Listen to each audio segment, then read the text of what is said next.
Let's jump right in. Welcome, C-suite leaders, project managers, and future PMPs to this exclusive explainer. We are breaking down the absolute game changer that is the structural evolution from pmboK 7 to pmboK 8.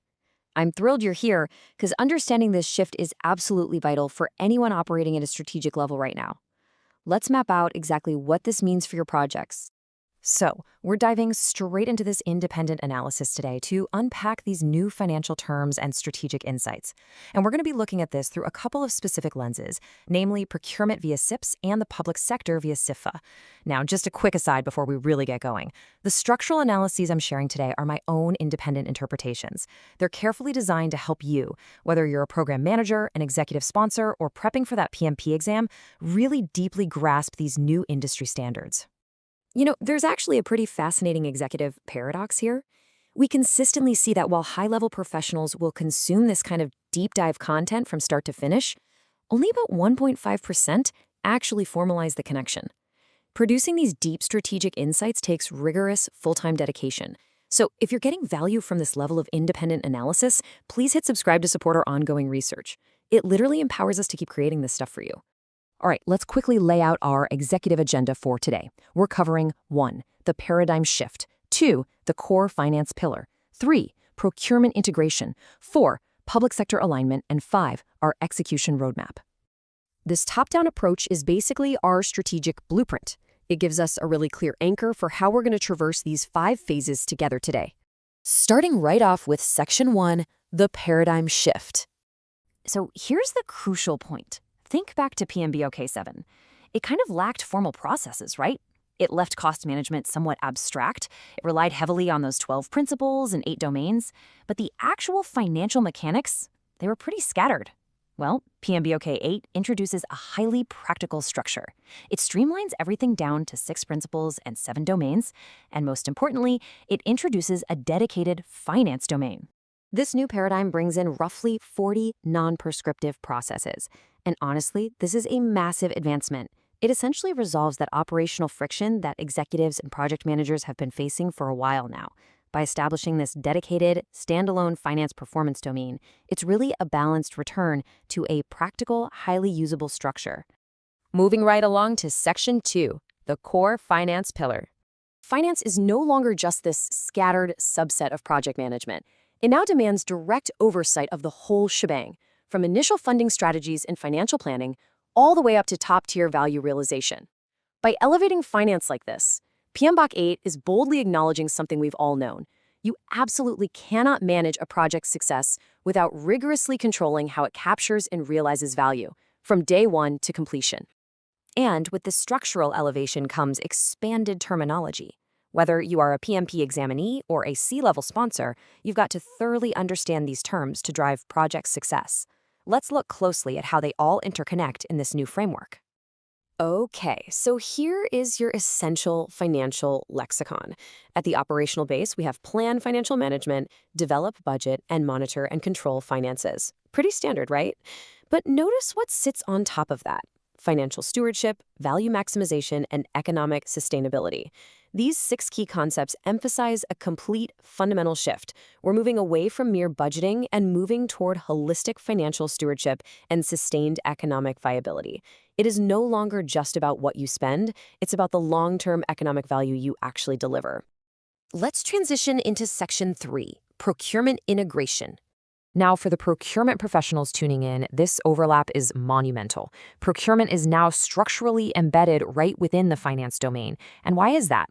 Well, because elements like total cost of ownership, cash flow management, and supplier payments directly dictate overall project cash flow and viability. You literally just cannot separate the two anymore. So, what's the absolute key takeaway for your organization here? It's this. Procurement leaders are now structurally empowered with a much stronger seat at the strategic project table. If you're in procurement, pmboK 8 is validating your strategic importance to the very survival of the project. It's a real game changer. Which brings us to Section 4, public sector alignment. The pmboK 8 update brings perfect alignment with the foundational pillars of public finance. When we look at this through the CIPFA lens, we see 3 non-negotiables: value for money, transparency and accountability, and sustainable public financial management. and pmboK 8's new structure supports these pillars beautifully.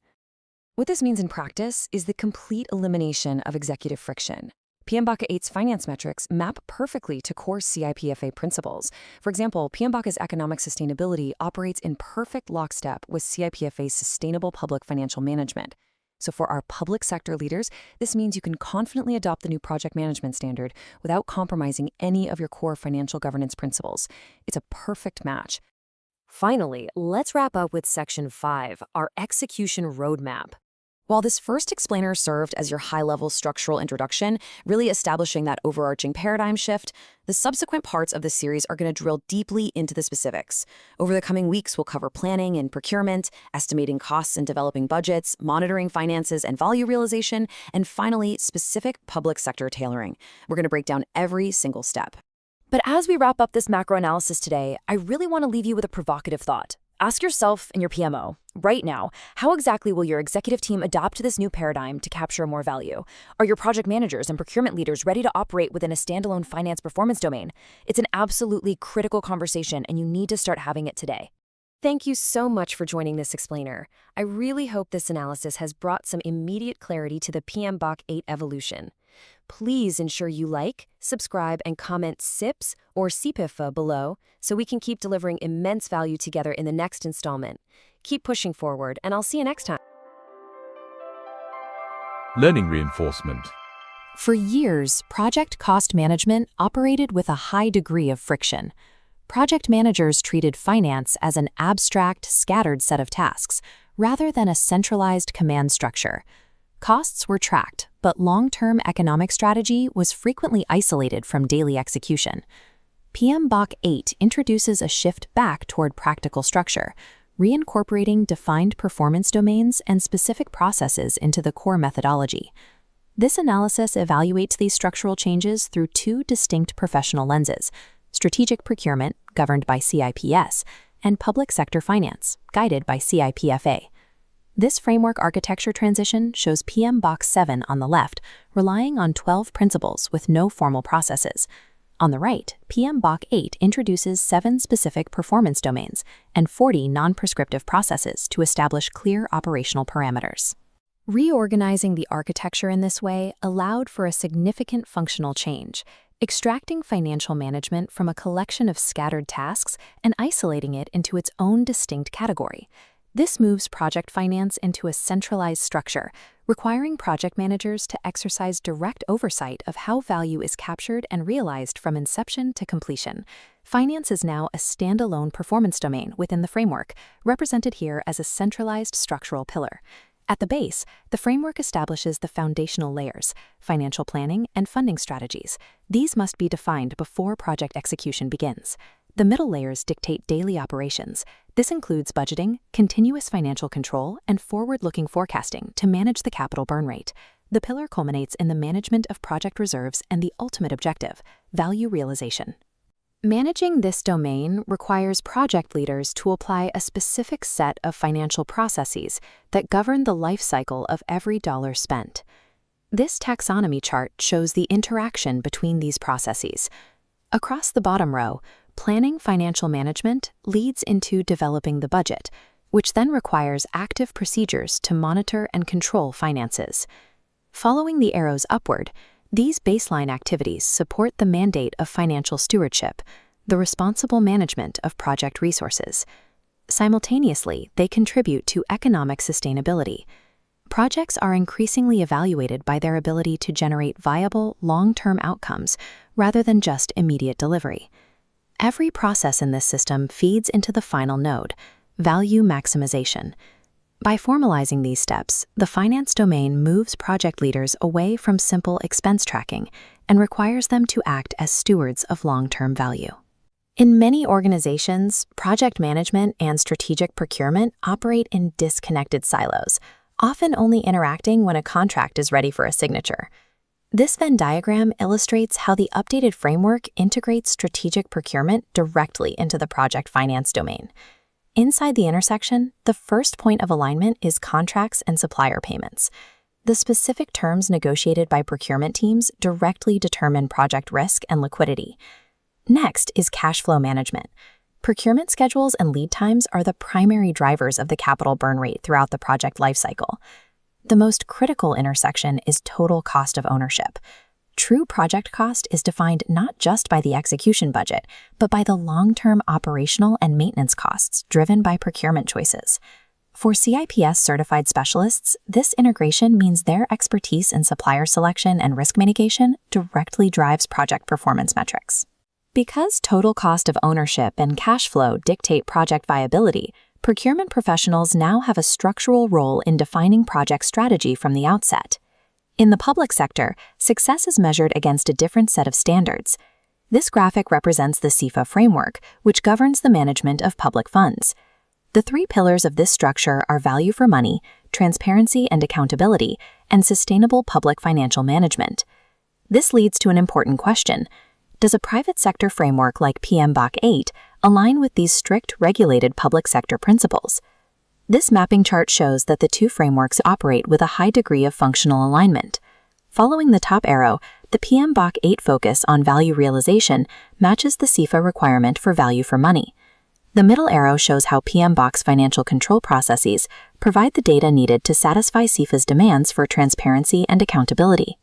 Finally, the bottom arrow links the pmboK requirement for economic sustainability directly to the public sector's pillar of long-term sustainable management. For public sector leaders, these updates create a compatible language between project managers executing the work and the public finance officers responsible for the budget. By isolating finance and procurement within a single architecture, pmboK 8 aligns the objectives of project managers, procurement specialists, and public finance officers. This high-level overview provides the foundation for understanding the practical execution of these rules. The series will now move into the specific mechanics of these changes. Steps 2 through 5 will cover planning, budgeting, monitoring, and tailoring for the public sector. Before we move to the next video, I want to share the data behind this research. Viewership analytics reveal a significant gap between content consumption and community participation. While 98.5% of viewers watch these deep dives in full, only 1.5% subscribe. As shown on the right, producing this independent, cross-disciplinary research is a full-time commitment. If you find value in this strategic analysis, hit the subscribe button and enable notifications to support the continued output of this content. Please leave a comment with CIPS or CIPFA below to signal your specific area of focus. This helps me ensure future deep dives address the right professional lens. Keep learning and deliver value.